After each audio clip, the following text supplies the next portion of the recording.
हाय दोस्तों, आप सबको मेरा नमस्ते। उम्मीद करती हूँ आप सब ठीक होंगे। तो चलो आज हम जयशंकर प्रसाद के आंसू से लिए गए जो कविता आपकी है उसकी व्याख्या देखते हैं। आंसू एक पूरा महाकाव्य है। इन्होंने बहुत से महाकाव्य भी लिखे हैं जयशंकर प्रसाद ने, जिनमें आंसू, झरना, लहर, कामायनी, कामायनी तो सब जो लोग जानते ही हैं। और आंसू इन्होंने जो लिखा है उसमें इन्होंने अपने व्यक्तिगत जीवन के जो दुख हैं उनके बारे में वर्णन प्रस्तुत किया है कि जैसा समाज में ये कैसे अनुभव कर रहे थे, कैसे दुखी हो रहे थे और मन में इनके जो चिंता थी, दुख थी, उनकी वजह से कैसे वो दुखी हो रहे थे, इन सब का यहाँ पर वर्णन किया गया है। तो चलो देखते हैं। रो रो कर सिसक सिसक कर कहता मैं करुण कहानी, तुम सुमन नोचते सुनते करते जानी अनजानी। यहाँ पर देखो, जयशंकर जो प्रसाद हैं वो अपनी प्रियतमा को संबोधित करते हुए कह रहे हैं कि या संसार के लोगों को कि मैं रोक कर सिसक सिसक कर कि मेरी जो करुण कहानी थी वो, अर्थात यहाँ पर सबसे पहले ये देखिए कि जयशंकर प्रसाद बहुत दुखी थे। अपन जब दुखी होते हैं ना तो सबसे पहले क्या करते हैं, अपनी जो करुण कहानी है उसको अपन लोगों के सामने बयां कर दीजिए। अपना सब मतलब अपना घनिष्ठ दोस्त मानते हैं, उससे अपनी जो मन की फीलिंग है वो बताते हैं, जिससे हमारा मन हल्का होता है। रोते रोते कि मन में कैसे मैं हर्ट, आजकल हर्ट शब्द ज़्यादा प्रयोग होने लग गया है, हर्ट हो गए हैं। तो व्यक्ति रोता है, दोस्त को बताता है कि कैसे मेरे साथ ऐसा हुआ। वैसा ही यहाँ पर जयशंकर प्रसाद के साथ हो रहा है। आजकल के जो लोग हैं, जो दिल दुखी होता है, मन हृदय टूटता है, दुखी होता है, तो मोबाइल पर, यूट्यूब पर शेयर करते हैं। और पहले के ज़माने में जब दोस्त मिलते थे तो दोस्तों के साथ में शेयर करते थे, पत्नी के साथ शेयर करते थे। और जब किसी के अन्य के साथ शेयर नहीं कर पाते थे तो उनको है ना उन अपने शब्दों को किताबों में या कविता के रूप में लिखते थे।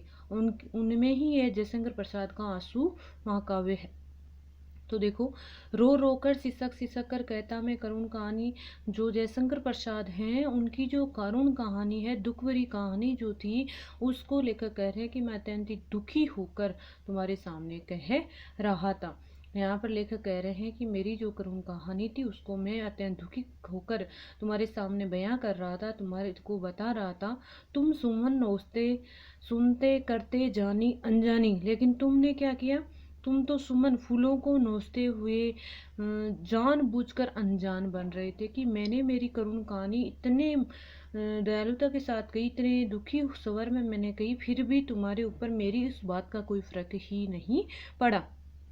तुम तो बेपरवाह होकर, जैसे वैसे होता है ना कि सुनी हुई बात सुनकर भी अनजान बनना, सुनी सुनाई बात मतलब सुन लिया फिर भी ऐसे नाटक करना कि मैंने सुना ही नहीं है। वैसा ही जो प्रसाद जी की जो प्रियतमा थी वो कर रही थी। वो कह रहे हैं कि मेरे जीवन में जो दुख थे वो मैंने आपके बताए, लेकिन मेरे दुखों को जानने के बावजूद भी आपके ऊपर कोई फर्क नहीं पड़ा।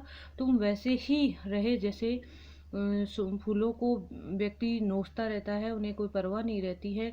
वैसे मुझे लगता है मेरी करुण कहानी सुनकर तुम्हारे मन में कुछ भी हलचल या कुछ भी नहीं हुआ, अर्थात तुम्हें उससे कोई मतलब ही नहीं है। दोस्तों आगे देखो,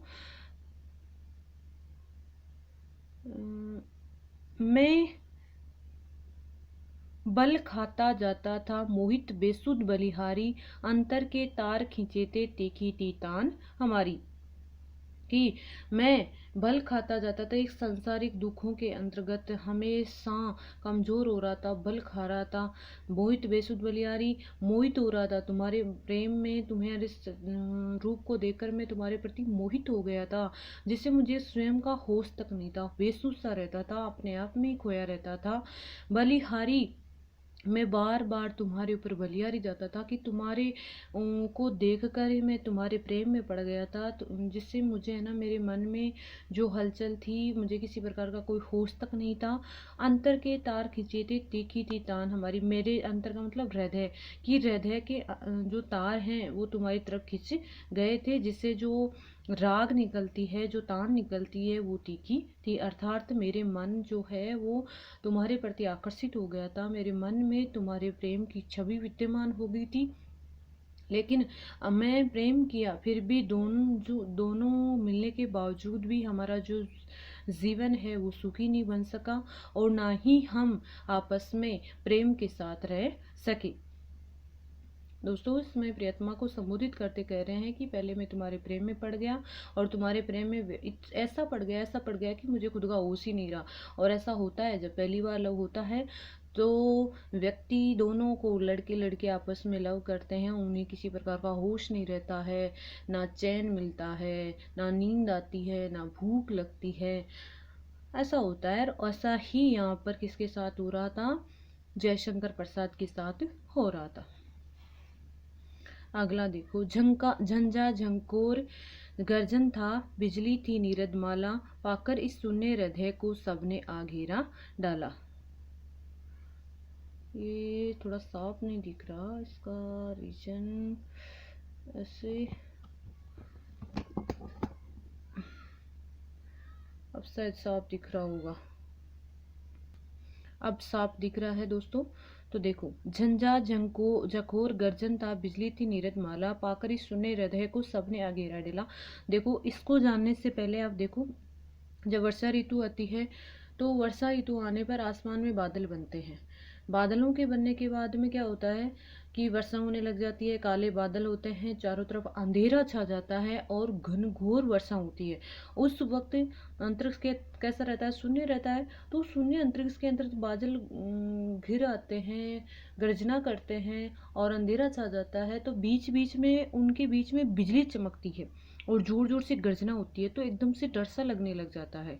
तो वही स्थिति लेखक के जीवन में हो रही थी। लेखक यहाँ पर कह रहे हैं, झंझा, विभिन्न प्रकार के झंझावत, जखोर गर्जनता, बिजली थी नीरदमल की। आसमान में जिस प्रकार वर्षा ऋतु के आने पर बादल बनते हैं, बादल उमड़ घुमड़ कर बादल आते हैं, जोर जोर से गर्जना करते हुए वर्षा करते हैं, और वर्षा करने से चारों तरफ अंधेरा छा जाता है और उसमें से बिजली भी चमकती है। और जब बीच में से बिजली चमकती है, पाकरी सुने हृदय को सबने आगे, मेरा जो हृदय था वो क्या था? एक सुन्नापन इसमें व्याप्त था, शांत हृदय था।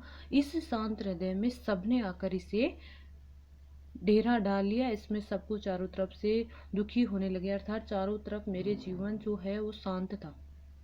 इस शांत जीवन में चारों तरफ की सांसारिक दुख दुविधा, सांसारिक जो कष्ट हैं वो मेरे जीवन में उस प्रकार आने लगे, बादलों की तरह उमड़ने घुमड़ने लगे, और बीच बीच में मुझे इतनी ज़्यादा चिंता उत्पन्न होने लगी कि सांसारिक कष्ट तो पहले से विद्यमान थे, उसके बावजूद उसमें बिजली जिस प्रकार आसमान में चमकती है, वैसे ही मेरे जीवन में चिंता रूपी बिजली भी एकदम से आकर चमकती थी, जिससे मैं और भी ज़्यादा परेशान हो जाता है। जब बिजली चमकती है तो सबको डर सा लगने लगता है, और वैसे ही दोस्त यहाँ पर जयशंकर प्रसाद के साथ में हो रहा था।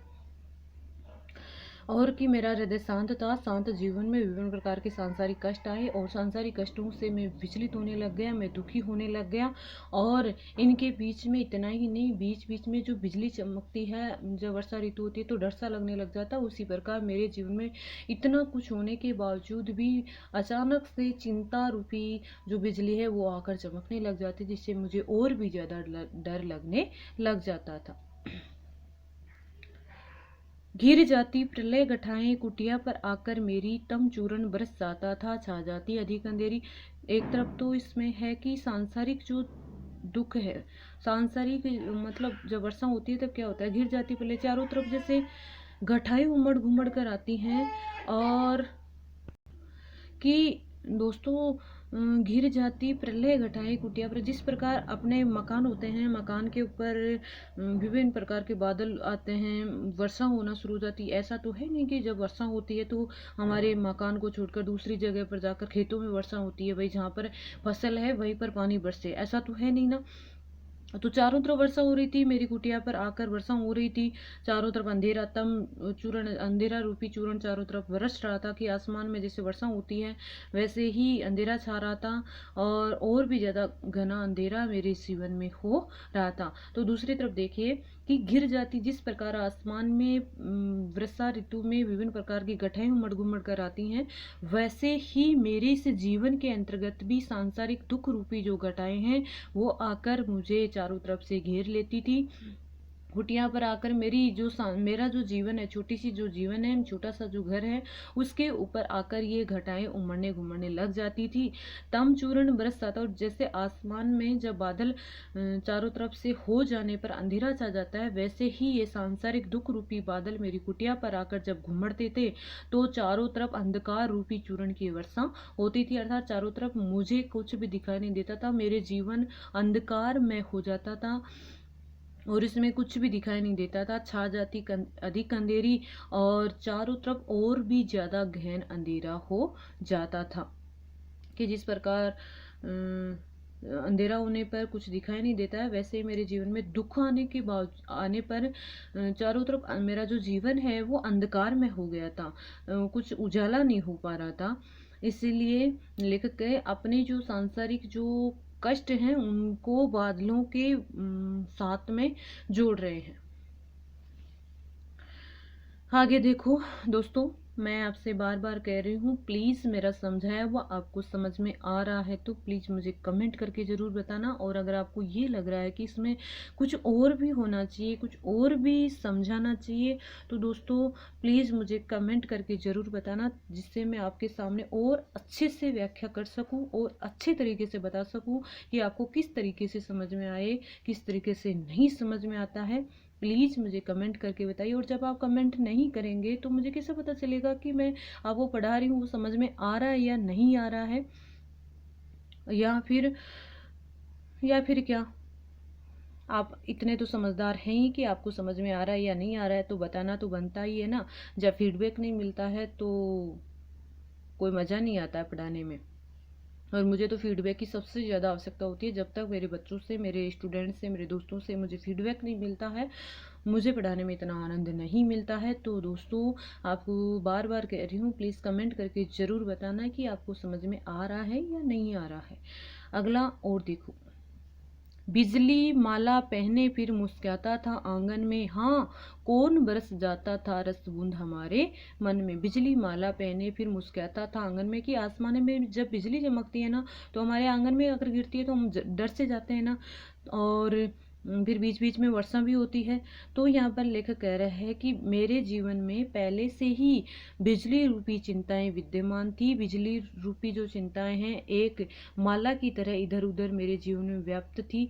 ये जो है मालाएं मतलब बिजली जो चिंता है मेरे जीवन में कम होने का नाम ही नहीं ले रही थी। और जब बिजली आंगन में पड़ती है तो आंगन मुस्कुराता हुआ दिखाई देता है, एक प्रकाश होता है। वैसे ही इस मेरे जीवन में, दुख रूपी जीवन के अंतर्गत आपने मेरे जीवन में उस बिजली की तरह आकर मेरे जीवन को मुस्कुराना सिखा दिया। अपने प्रियतमा को संबोधित करते कह रहे हैं कि पहले मैं चिंता से युक्त था, उस चिंता को दूर करने के बहाने दूर तो नहीं हुई, लेकिन आपके प्रेम की वजह से मैंने मुस्कुराना सीख लिया। कौन बरस जाता था रस बूंद हमारे मन में, मेरे मन के अंतर्गत तुम्हारे प्रेम रूपी जो बूंदें आकर पड़ी हैं, उसकी वजह से मेरा जो हृदय रूपी आंगन है वो मुस्कुराने लग गया। अर्थात जिस लेखक कह रहा है कि मैं पहले से बहुत ज़्यादा दुखी था। सांसारिक जो पीड़ा रूपी घटाएं उमड़ घुमड़ कर मेरे को परेशान कर रही थी और भी ज़्यादा विचलित हो रहा था। ऐसे समय में आपने जैसे बिजली पड़ती है तो अंधेरे में एकदम से प्रकाश सा दिखाई देता है, वैसे ही अचानक से आपने मेरे जीवन में बिजली की समान चमक पैदा की है और मेरे को रस से युक्त बनाया है। दोस्तों आज के लिए इतना ही। मैंने ये पंक्तियों का पहले भी वीडियो बनाया था, बट वो थोड़ा उसमें मिस्टेक हो गई थी, इसलिए मैं वो अपलोड तो कर दिया था, उसको मैं हटा रही हूँ। ये दोबारा से वीडियो डाला है, तो दोस्तों इसको ज़रूर से देखना। और जो आपके और भी जो सहेलियां हैं, दोस्त हैं जो कॉलेज नहीं जा पाते हैं किसी कारणवश, तो उन्हें भी बताना ताकि वो भी इसका लाभ उठा सके। तो दोस्तों धन्यवाद।